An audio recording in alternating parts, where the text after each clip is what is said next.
Olá, minha gente, tudo bem? Mais uma vez voltando com as perguntas e respostas e vamos lá para elas desde o início. Vamos para a primeira pergunta. A lipo pode ser feita junto com outras cirurgias?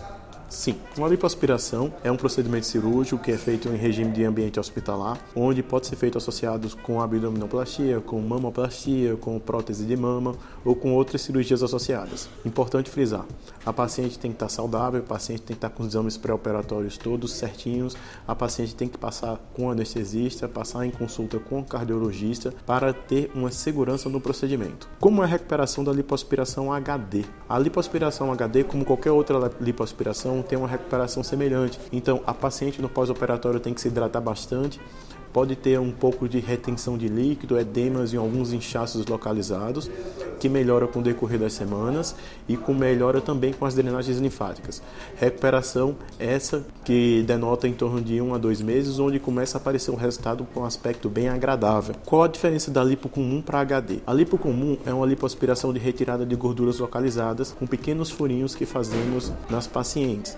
A lipo HD, ela continua sendo a lipoaspiração de gordurinhas localizadas, porém, o padrão muscular do corpo da pessoa que está fazendo a lipo, ela possui mais músculo. Então, é uma pessoa que pratica atividade física regularmente, que frequenta a academia, faz aulas funcionais, que faz crossfit, que faz yoga, é uma paciente que tem um padrão muscular bem desenvolvido, porém, ainda tem uma capinha de gordura que não condiz com a quantidade de exercício físico que ela faz. Então, aquela paciente que tem aquela gordurinha relutante, que mesmo assim, mesmo com dieta academia, a lipo HD ela vai fazer com que os vínculos musculares apareçam e essa capa de gordura diminua. Bom, vamos para mais uma pergunta.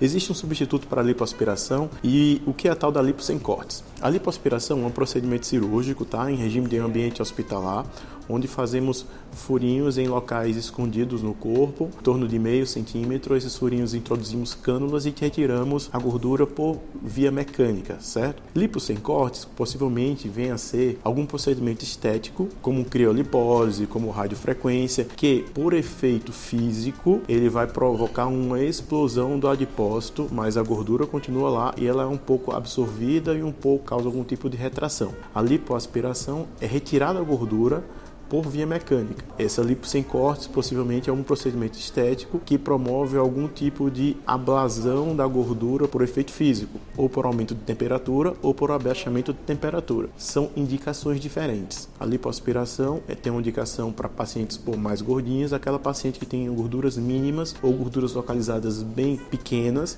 Procedimentos estéticos podem ajudar a reduzir medidas. Qual o volume máximo de gordura aspirado da lipo? Bom, por segurança, é determinado pela Sociedade Brasileira de Cirurgia Plástica que de 5 a 7% do peso corporal da paciente seja lipoaspirado. Não mais que isso. Então, quer dizer, doutor, pode ser menos? Sim, 5 a 7% do peso corporal lipoaspirado é muita coisa. E isso já vai causar um efeito um pouco devastador no organismo, porque a lipoaspiração, como qualquer procedimento cirúrgico, é uma agressão ao seu organismo. E quanto maior a área corporal ou maior a quantidade de gordura a ser retirada, maior resposta inflamatória vai ter do seu organismo e maior repercussão hemodinâmica pode ter. Então, se porventura um cirurgião ou porventura uma paciente tem mais de 7% de peso corporal retirada, existe possibilidade de complicações cirúrgicas, como anemia, como hipotensão, com alguns processos, respostas inflamatórias intensas que podem desencadear em até processos tromboembólicos. Portanto, com segurança, até no máximo 5 a 7% do peso corporal.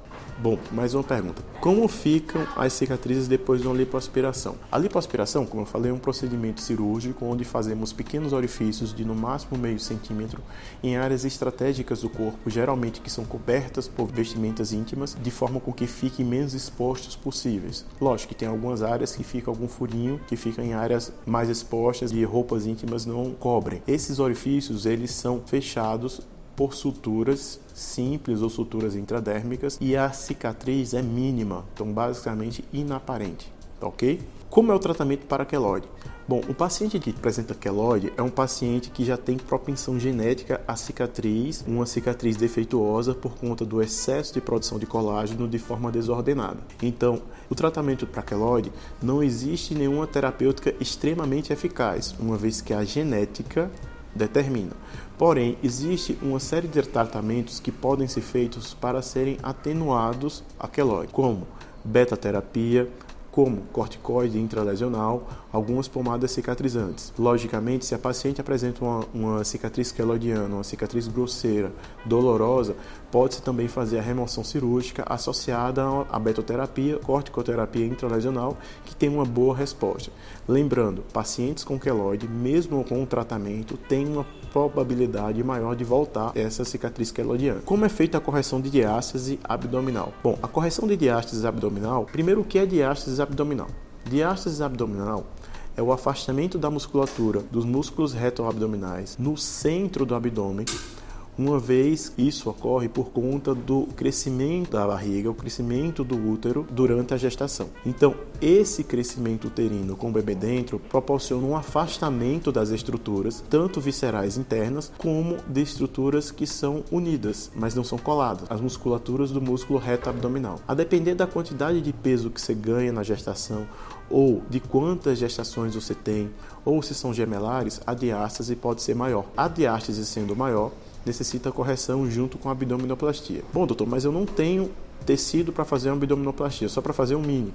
Então, consegue-se fazer um mini abdominoplastia ampliado, onde corrige-se a diástase da parte inferior do umbigo e da parte superior. Ou, às vezes, a paciente só tem uma diástase onde tem mais pressão durante a gestação, que é na parte do abdômen inferior. Então, faz um mini abdominoplastia com a correção da diástase do abdômen inferior. Então, a diástase é um afastamento da musculatura e o fechamento da diástase são com pontos internos realizados na abdominoplastia, na mini abdominoplastia ou no mini abdominoplastia ampliado. Como funciona a recuperação da rinoplastia? Bom, a rinoplastia é a cirurgia do nariz, certo? Nessa cirurgia do nariz, a depender do caso, a recuperação é mais rápida ou não. Por que eu estou falando isso? Porque existem rinoplastias que necessitam de septoplastias, quando o paciente apresenta desvio de septo, tem problema de respiração, ou quando o nariz é muito grande, necessita fazer uma cirurgia aberta. Existem rinoplastias que são um pouco mais pontuais. A paciente apresenta apenas uma ponta bulbosa, ou quer afinar a ponta, a paciente não precisa de correção de septo, de septoplastia, não tem desvio de septo, ou a paciente precisa só raspar o dorso, ou se precisa de fratura ou não. Tudo isso determina a recuperação da cirurgia do nariz. Se a paciente apresenta fratura, se a cirurgia apresenta fratura, se necessita fazer septoplastia por conta do desvio de septo, então são cirurgias que vão demaciar muito o conjunto do terço médio da face. Necessariamente o paciente vai ficar com o rosto mais inchado, com o nariz mais inchado e demora alguns dias para desinchar. Pode ter uma sensação de coriza, uma sensação de sangramento nasal e um pouco de sensação que o rosto está inchado por conta da fratura. E isso vai melhorando com o decorrer das semanas. O resultado estético de nariz demora mais um pouquinho por conta que a drenagem linfática regional é um pouco mais lenta. Logicamente, você vai ver o resultado lógico nas primeiras semanas ou meses, mas o resultado final entre 6 meses a 1 ano. Como é feito o procedimento de redução de mama? Bom, a redução de mama ou cirurgia de mamoplastia redutora é uma cirurgia estética e funcional. A paciente apresenta queixas de dor nas costas, de mama caída, de mama hipertrófica, mama pesada. Então a gente faz uma cirurgia em T invertido, onde a gente tira excesso do conteúdo mamário, diminuindo esse volume, fazendo o lifting dessa mama e melhorando o padrão estético, deixando a harmonia entre o abdômen, mama e o tórax da paciente. Como é feita a blefaroplastia e quanto tempo dura o repouso?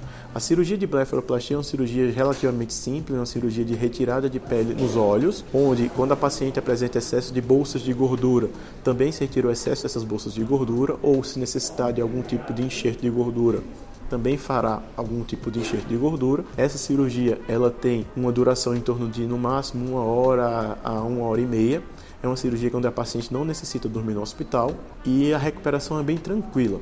Na primeira semana o olho vai ficar roxinho, um pouco edemaciado, uma sensação de areia nos olhos, mas depois dessa primeira semana o rosto já começa a desinchar. Em torno de 2 semanas a paciente já está sem cicatriz, o olho já está bem desinchado e a paciente já voltou às suas atividades diárias. 1 semana você já dá para ter um bom convívio social, 2 semanas está basicamente bem recuperado. Bom, gente, qualquer dúvida que tiver e mais perguntas que tiverem, só mandar para nós. inbox e vamos responder em tempo oportuno. Logo em breve teremos mais uma grade de perguntas e respostas para tirar dúvidas de vocês referentes a temas de cirurgia plástica.